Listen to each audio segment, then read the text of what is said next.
An advantage of trying to, let's say, test radar ranges. Precisely. In other words, if you're going to plan an operation, you have to know during exercise exactly, because what they give you in a brochure at an air show, at a naval show, is not the same in the real world. So if you want to know the range, the ability to pick you up, this will be very important in a future conflict. Whether these people out in the Gulf of Thailand and the embassy are your friend or enemy, you want to know what you can get away with, I think. So obviously they tested both sides.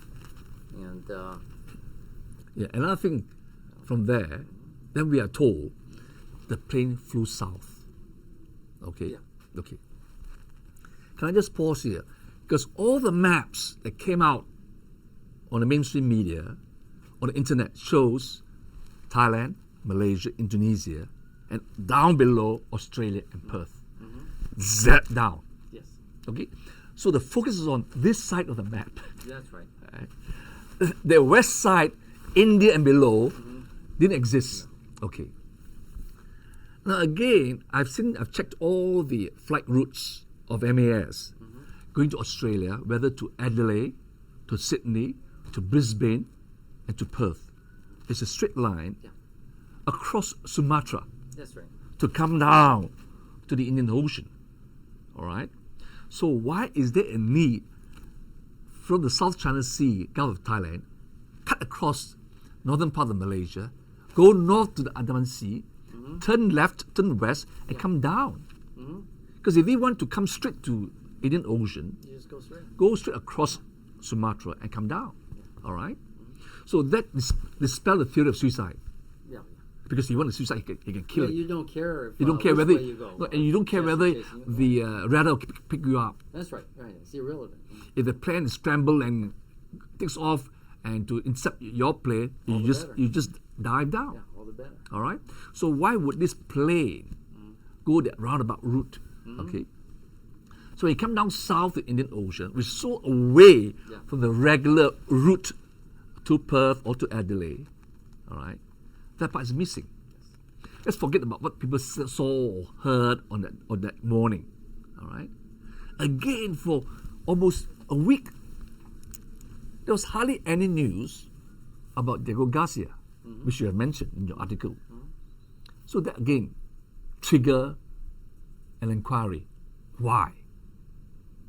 All right, because if they fly through that little detour, surely the naval base with the most sophisticated technology and equipment would have picked up something. Yes. Now, we were lambasted, Malaysia, you know. Oh. Oh God, we were lynched publicly. Then lo and behold, I think on the 12th day or 10th day, I can't remember the exact date, Australia says their satellite has found two pieces of object. Went there, disappeared. Then France says they also found two pieces of object. Went there, disappeared. Thailand comes, 200 pieces of objects. Went there, rubbish, literally. All right, rubbish, sea rubbish. And then Japan said something. Again, nothing. Then lo and behold, Inmarsat said, well, based on our calculation, and give press conference all over the world, Yes. praising their capabilities and efficiency, what have you, and then make our government, Malaysian government, says that, well, with all this, experts say it could be there, it must be there. And he made the announcement, most probably, MH370 ended in that occasion where everyone say was there. I think a few days later, Boeing says, well, it couldn't be there because at the speed they were traveling and the altitude was very low, it was faster. Therefore, they could have ended 1,000 miles up north. And thereafter, Inmarsat says, well, we didn't make the announcement that it was there, it was the Malaysian government, we just provide the data. So what drives me to think again is, right, you have Australia, France, Thailand, Japan, not Mother England, Inmarsat, a British firm, not the country, satellite, a British firm. A British, Yeah. British spokesman. Yeah. Yeah. But what was deafening silence to me was the US, Mother England, All right? Even China. All right? Singapore. Well, Singapore, I don't have a map, but hopefully, my dear brother, We'll find one. before you conclude the interview, maybe you can put a map. See, what about in law, a country have what we call territorial waters, which is 12 miles off the coast. And they have 12 miles economic zone. Okay. If you look at the air space under control by the various countries, okay, you call it FII, Flight Information Region. Lo and behold, Singapore, even though Singapore is a little island compared to Peninsula Malaya and whole of Malaysia, if you look at the map FII, it's called the FIR with all the coordinates. Our airspace control just extends slightly out of the east coast. Okay? But Singapore down south, the area of control goes almost to the same boundary as the Vietnamese area control. So when the plane announced Goodnight MH370 and therefore about to communicate with the Vietnamese air space controller, Singapore was also there in control. Because the boundary of the airspace was such that the overlap. That is the capabilities of the extent of the airspace controlled by Singapore. Singapore didn't say anything. Well, Singapore is known throughout the region and is quite proud of being the most British of the British colonies, even more than Hong Kong is. Well, it's more than British, it's also American. Yeah. American nuclear power submarines, the aircraft carrier docks there. And the other thing that they say, Singapore is, I believe, their first post-independence governor was Jewish, if I'm not mistaken. If Baghdadi Jew fell, this is... Yeah, something like that. Marshall was But his name. my point is, Singapore was silent. Of course. All right? So I keep asking why. All right? Now, when there's an exercise like that, and Malaysia was also participating in the exercise, so if anything comes out of the ordinary, it could be part of the exercise. Yes, well... Just as 911. Exactly, that's the Gulf of Thailand. In other words, Singapore waters are extending to the mouth of the Gulf of Thailand. So basically, this is where all these navies, these Precisely. allied navies... So I'm saying that's just like go from government. Singapore water into Thai water, and it'll be contiguous. you know, So just like 911, some of the people thought it was part of the exercise. All right? They stood down. So likewise here, when the Malaysian, I have not made any queries, in time to come I will, when the Malaysian Army or Air Force detected a plane, they hesitated.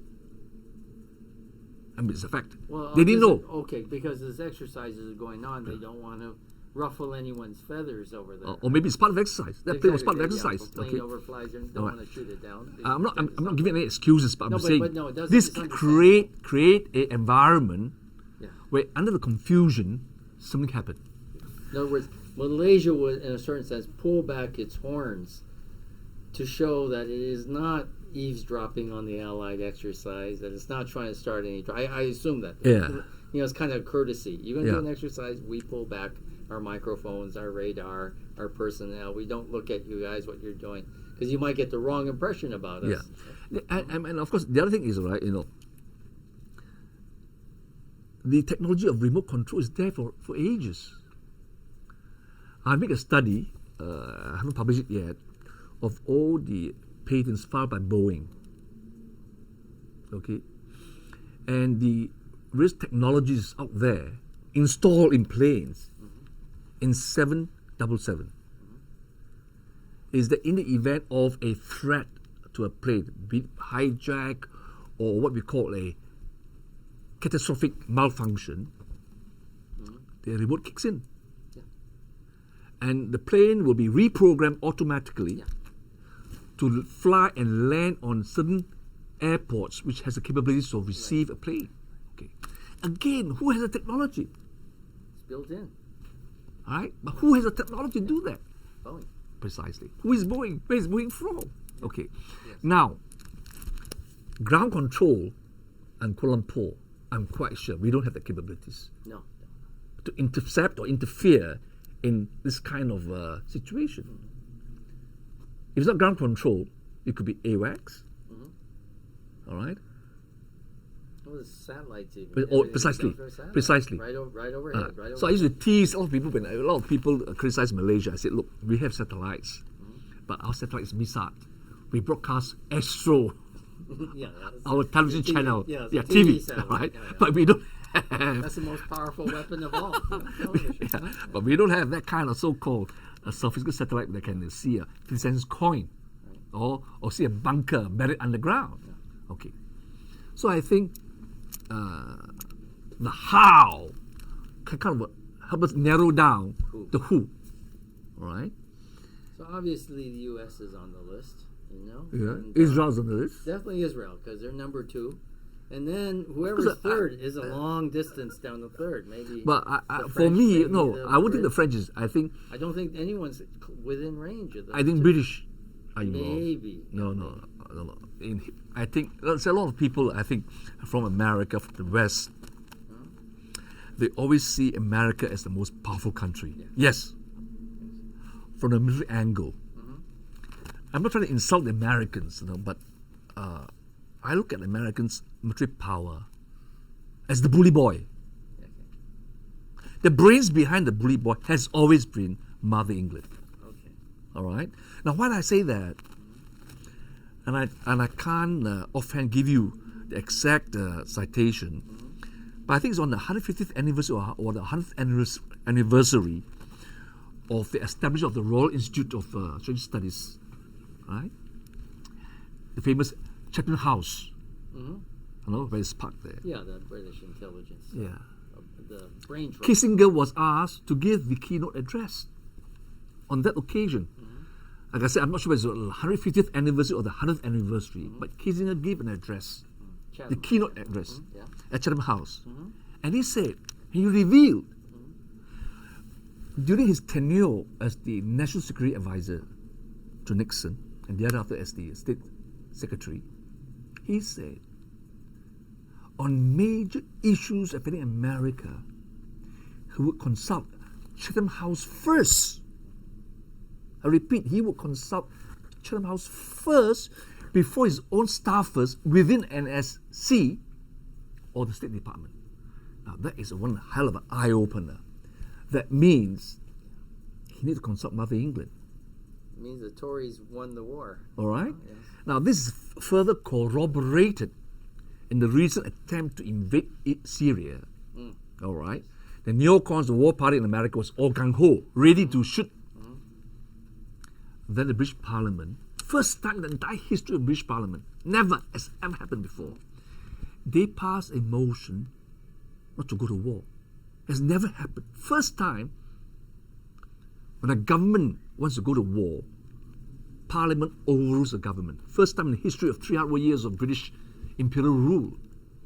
Thereafter, US Congress held back. So what I'm trying to say is, right, don't discount the British. Don't discount the British. They have the tentacles everywhere. All right? So in the Middle East, we're talking about 3